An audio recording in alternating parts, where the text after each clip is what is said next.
Hello বন্ধুরা, আমি কুমার। তোমাদের যে কেরিয়ার গ্রোথ বাংলা, আমি তোমাদের জন্য আবার একটা চাকরির আপডেট নিয়ে এসে গেছি। হ্যাঁ বন্ধুরা, 2025-এ রাজ্য সরকারের তরফ থেকে তোমার জন্য একটা নতুন করে জব নোটিফিকেশন জারি করা হয়ে গেছে, যেখানে রয়েছে মেয়েদের জন্য সব থেকে বড় সুখবর। যেখানে মেয়েদের জন্য জেলা ভিত্তিক ভাবে নতুন করে আশাকর্মী নিয়োগ করা হচ্ছে, যেখানে তোমাদের জন্য খুব ভালো পরিমাণে ভ্যাকেন্সি গুলো জারি করা হয়েছে। চলো তাহলে অফিসিয়াল নোটিফিকেশন দিয়ে তোমাদের জন্য ডিটেলস গুলো জেনে নেওয়া যাক। আমরা তাহলে এবার অফিসিয়াল নোটিফিকেশন এসে গেছি, যেখানে তাহলে তোমাদের জন্য দেয়া আছে government of West Bengal, office of the sub division officer, Bolpur Birbhum. হ্যাঁ, তোমাদের জন্য তাহলে বীরভূম জেলার অন্তর্গত বোলপুর সাব ডিভিশন অফিসার নোটিফিকেশনটা জারি করা হয়েছে, যেখানে তাহলে তোমাদের জন্য দেয়া আছে রাজ্য মিশন অধিকর্তা জাতীয় গ্রামীণ স্বাস্থ্য মিশনের 27/6/2012 তারিখের পত্র নম্বর এত নম্বর অনুযায়ী এর পারমিত আদেশ অনুযায়ী বীরভূম জেলা বোলপুর মহকুমার অন্তর্গত বিভিন্ন ব্লকের উপস্বাস্থ্য কেন্দ্র ও সুস্বাস্থ্য কেন্দ্রে বিভিন্ন গ্রামগুলিতে আশা নিযুক্ত উদ্দেশ্যে এই এলাকার অন্তর্গত গ্রামগুলিতে বসবাসকারী মহিলা প্রার্থীদের কাছ থেকে উত্তরপত্রের জন্য নির্দিষ্ট আবেদনপত্র দরখাস্ত আহ্বান করা হচ্ছে। অর্থাৎ এখানে বীরভূম জেলার অন্তর্গত বোলপুর সাব ডিভিশনের তরফ থেকে যে নোটিফিকেশন জারি করা হয়েছে, সেখানে আশাকর্মীদের দরখাস্ত করার জন্য আহ্বান জানানো হয়েছে। এখানে তোমাদের ব্লক ওয়াইজ শূন্য পদগুলো ভাগ করে দেওয়া আছে, যেখানে তোমাদের দেওয়া আছে বোলপুর শ্রীনিকেতন ব্লক 10, তারপর আছে নানুর ব্লক 6, এবং আছে লাভপুর ব্লক 11, এবং হচ্ছে ইলামবাজার ব্লক 5। তোমাদের জন্য তাহলে বোলপুর সাব ডিভিশনের অন্তর্গত এই চারটে জায়গাতেই ভ্যাকেন্সি গুলো জারি করা হয়েছে, যেগুলো পরবর্তী ডিটেলসে আমরা সমস্তটা জেনে নেবো। পরবর্তীকালে তোমরা কিভাবে অ্যাপ্লাই করবে, তোমাদের সিলেকশন প্রসেস কি হবে, এবং আরো বিভিন্ন তথ্যগুলো জানতে হলে তোমাদের ভিডিওটা গোটাটা দেখতে হবে। এবং তার পাশাপাশি তোমাদের ভিডিওটা লাইক করে বন্ধুদের মধ্যে শেয়ার করা যায়, তারাও সবটা জানতে পারে। আর তুমি যদি কেরিয়ার গ্রোথ বাংলা চ্যানেলটা নতুন হয়ে থাকো, তাহলে অবশ্যই চ্যানেলটা সাবস্ক্রাইব করে নোটিফিকেশন বেলটা অন করে দেবে, যাতে চাকরি নিয়ে সমস্ত তথ্য তোমার কাছে আগে পৌঁছায়। আমাদের এই চ্যানেলে বিভিন্ন রকম চাকরির খবরের তথ্য সম্পূর্ণ বাংলায় জানানো হয়, তার পাশাপাশি আমাদের এই চ্যানেলে উইকলি কারেন্ট অ্যাফেয়ার্সের আপডেটসও দেওয়া হয়। চলো তাহলে এবার বাকি ডিটেলসগুলো জেনে নেওয়া যাক। এরপর তাহলে তোমাদের জন্য এখানে দেয়া আছে নিয়মাবলী, যেখানে তোমাদের জন্য দেয়া আছে 1 নম্বর পয়েন্টে কেবলমাত্র যারা বিবাহিত এবং বিধবা এবং আদালত কর্তৃক ডিগ্রি মূল্যে বিবাহ বিচ্ছিন্ন মহিলারাই এখানে আবেদন করতে পারবে। তারপরে তোমাদের জন্য দেয়া আছে 2 নম্বর পয়েন্টে আগ্রহী প্রার্থীদের অবশ্যই সংশ্লিষ্ট গ্রামের স্থায়ী বাসিন্দা হতে হবে। অর্থাৎ তোমরা যেই চারটে জায়গা থেকে অ্যাপ্লাই করবে, তাদেরকে এই চারটে এলাকার মধ্যেই স্থায়ী বাসিন্দা হতে হবে। এবং এখানে বলে দেওয়া আছে প্রমাণস্বরূপ সম্পর্কিত নির্বাচন তালিকা অনুসারে প্রার্থীদের তার ভোটার কার্ড এবং সংশ্লিষ্ট প্রতিলিপি, সম্পত্তি, ভোটার তালিকা অংশ, ক্রমিক নাম্বার প্রতিলিপি, ওয়েবসাইট হইতে প্রাপ্ত ভোটার কার্ড তথ্য বা রেশন কার্ডের সংশ্লিষ্ট প্রতিলিপি জমা দিতে হবে। তার পরের পয়েন্টে তোমাদের জন্য বয়সটা সম্পর্কে বলে দেয়। তোমাদের এই যে বয়সটা 1/1/2025 অনুযায়ী তারিখ থেকে ধরা হবে, যেখানে তোমাদের বয়স 30 থেকে 40 বছর বয়সের মধ্যে হতে হবে। এবং তার পাশাপাশি যারা এসটি এবং এসটি হবে, তাদের বয়স সীমাটা 22 থেকে 40 বছর বয়সের মধ্যে হতে হবে। এর পরে বলে দেওয়া আছে তোমাদের বয়স সীমার প্রমাণপত্র হিসেবে মাধ্যমিকের অ্যাডমিট কার্ড অথবা জন্ম সার্টিফিকেটের প্রতিলিপি অবশ্যই জমা দিতে হবে।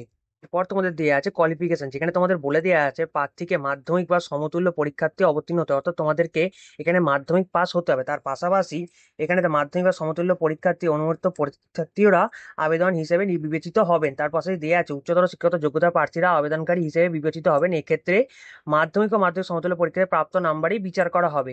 উচ্চতর শিক্ষাগত যোগ্যতা থাকলে প্রার্থীদের উচ্চ শিক্ষার কোনো বাড়তি মূল্যায়ন ও বিবেচনার সুবিধা থাকবে না। অর্থাৎ তোমাদের যদি এখানে তার পাশাপাশি মাধ্যমিকের পরবর্তী যে হায়ার এডুকেশন কোয়ালিফিকেশন থাকে, তারপরেও তোমরা এখানে অ্যাপ্লাই করতে পারবে, কিন্তু তোমাদের যে মাধ্যমিকের নাম্বারটা থাকবে সেই অনুযায়ী কিন্তু তোমাদেরকে সকলের ক্যাটাগরি ওয়াইজ ধরা হবে। এর পরের পয়েন্টে তোমাদের জন্য দেয়া আছে যে গ্রেড 1 এবং গ্রেড 2 স্বনির্ভর গোষ্ঠীর সদস্য প্রশিক্ষণপ্রাপ্ত দায় এবং লিঙ্ক অগ্রণের সংশ্লিষ্ট সরকারি বিভাগের শংসাপত্র দাখিল করলে অগ্রাধিকার ভিত্তিক নির্বাচন যোগ্য হবে। এর পরের পয়েন্টে তোমাদের বলে দেওয়া আছে একটি নির্দিষ্ট এলাকার তপশিলি জাতি এবং উপজাতি জনসংখ্যা যদি 2011 জনগণনা তথ্য সাপেক্ষে 50% ঊর্ধ্বে হয়, সেক্ষেত্রে এলাকাটি তপশিলি জাতি ও উপজাতি ক্ষেত্রে অগ্রাধিকারের জন্য গণ্য করা হবে। সাধারণত উপরিক্ত উক্ত সমস্ত যোগ্যতা সহ অন্যান্য প্রমাণপত্র জমা দিতে হবে। এখানে উল্লেখযোগ্য উপরোক্ত এলাকার সাধারণ প্রার্থীরাও আবেদন করতে পারবেন। এর পরের পয়েন্টে তোমাদের জন্য এখানে বলে তোমরা যারা অ্যাপ্লাই করো তাদের কি ডকুমেন্টস গুলো এখানে জমা দিতে হবে, এবং তার পাশাপাশি তোমরা যে সমস্ত ডকুমেন্টস গুলো এখানে দেবে সেগুলো তোমাদের সেলফ অ্যাটেস্টেড করেও দিতে হবে। যেমন ধরো তোমাদের ফার্স্টেই দিয়ে আছে জন্ম তারিখ, শংসাপত্র, মাধ্যমিক সমতুল্য পরীক্ষা অ্যাডমিট কার্ড। তারপর দেয়া আছে সাম্প্রতিক নির্বাচন তালিকা অনুযায়ী প্রার্থীদের ভোটার কার্ডে সম্প্রতি ভোটার তালিকা অংশ নম্বর বা ক্রমিক নাম্বার, যেটা তোমাদের এই যে ওয়েবসাইট থেকে গিয়ে ডাউনলোড করতে হবে, এবং তার পাশে রেশন কার্ডও দিতে হবে। তোমাদের এই যে ওয়েবসাইটের লিঙ্কটা ডেসক্রিপশন বক্সে দেওয়া থাকবে, যেখান থেকে গিয়ে তোমাদের ভোটার কার্ডের তালিকা নাম্বারটা তোমরা ডাউনলোড করে নিতে পারো। তার পরের পয়েন্টে তোমাদের দেয়া আছে উপযুক্ত কর্তৃপক্ষের দেয়া জাতিগত প্রমাণপত্র। তারপর তোমাদের দেয়া আছে মাধ্যমিক বা সমতুল্য পরীক্ষার্থীর মার্কশিট। তারপর তোমাদের দেয়া আছে গ্রেড 1 এবং গ্রেড 2 স্বনির্ভর গোষ্ঠীর সদস্য প্রশিক্ষাপ্রাপ্ত দায় লিঙ্ক ওভার প্রমাণপত্র। তারপর তোমাদের দেয়া আছে প্রার্থীর স্বাক্ষর 2 copy colour passport size photo. Then তারপর তোমাদের দেয়া আছে আবেদনকারীর নাম সহ ডাকযোগে সম্পূর্ণ নিজের ঠিকানা উল্লেখযোগ্য খাম 22 নম্বর ডাক টিকিট সহ উপযুক্ত প্রমাণপত্রগুলির সঙ্গে জমা দিতে হবে। পাশাপাশি তোমরা যে এই যে যতগুলো ডকুমেন্টস তোমরা জমা দেবে সব কটাতে কিন্তু তোমাদের এখানে সেলফ অ্যাটেস্টেড করাটা বাধ্যতামূলক। তোমরা যদি সেলফ অ্যাটেস্টেড করে ফর্মগুলো জমা না দাও তাহলে তোমাদের কিন্তু ফর্মটা রিজেক্টও করা হতে পারে। তার পরের পয়েন্টে তোমার দেয়া আছে উপযুক্ত প্রমাণপত্রগুলির মধ্যে আবেদনের সঙ্গে যুক্ত না থাকলে আবেদনপত্র বাতিল হতে পারে এবং ইন্টারভিউর সময় পূর্ব প্রার্থীকে অবশ্যই উল্লিখিত প্রমাণপত্রগুলি আসল দেখাতে হবে। অর্থাৎ তোমাদের এখানে কিন্তু এই পোস্টার জন্য শুধুমাত্র একটা ইন্টারভিউ হবে, যেখানে তোমাদের ইন্টারভিউতে যখন দিতে যাবে তখন তোমাদের সমস্ত অরিজিনাল ডকুমেন্টসগুলো তোমরা যেগুলো অ্যাটেস্ট করে পাঠাবে সেগুলো তোমাদের কিন্তু এখানে দেখাতে হবে। এবং এর পরের পয়েন্টে তোমাদের দেয়া আছে উপরিক্ত শর্ত পূরণকারী প্রার্থীদের ইন্টারভিউর জন্য ইন্টারভিউ লেটার এবং ইন্টারভিউ তারিখ, সময়, স্থান ও উপযুক্ত যোগ্য প্রার্থীর ঠিকানায় ডাকযোগে প্রেরণ করা হবে। তোমরা সমস্ত কিছু পাঠানোর পর যে সমস্ত ক্যান্ডিডেট যে সমস্ত জিনিসপত্র ঠিকঠাক থাকবে, এর ডকুমেন্টস ঠিক থাকবে, তাদেরকেই ইন্টারভিউর জন্য ডাকা হবে। তাদেরকে ইন্টারভিউ লেটার পরবর্তীকালে ঠিকানায় ডাকযোগের মাধ্যমে পাঠানো হবে। পরের পয়েন্টে তোমাদের দেয়া আছে অসম্পূর্ণ বা ক্রমিক ত্রুটি আবেদনপত্র খারিজ করবে। অর্থাৎ তোমার যদি কোনো ডকুমেন্টস ভুল থাকে অথবা যদি ঠিকঠাকভাবে ফিল আপ না করতে হয় তোমাদের কিন্তু আবেদনপত্রটা খারিজ করে দেওয়া হবে। তার পরের পয়েন্টে তোমাদের দেওয়া আছে বর্তমানে বৈবাহিক স্থিতি সম্পর্কে সাদা কাগজে স্বাক্ষরিত হলফনামা জমা করতে হবে। পরের পয়েন্টে তোমাদের দেওয়া আছে তোমরা যারা আবেদন করতে হয় সমস্ত ডকুমেন্টসগুলো এবং তাদের ঠিকানা সমেত রেজিস্টার পোস্টের মাধ্যমে তাদেরকে বিডিও অফিসে পাঠাতে। তোমাদের এখানে এই যে 4টে বিডিও অফিসের ঠিকানা দেওয়া আছে, তোমরা যারা যারা অ্যাপ্লাই করবে তাদের নিজস্ব এই বিডিও অফিসগুলোতে অ্যাপ্লাই করতে হবে। তোমাদের এই বিডিও অফিসে যে ঠিকানা দেওয়া আছে এখানেই তোমাদের পোস্ট অফিসের মাধ্যমে সমস্ত ডকুমেন্ট সমেত ফর্মটা ফিল আপ করে পাঠাতে হবে।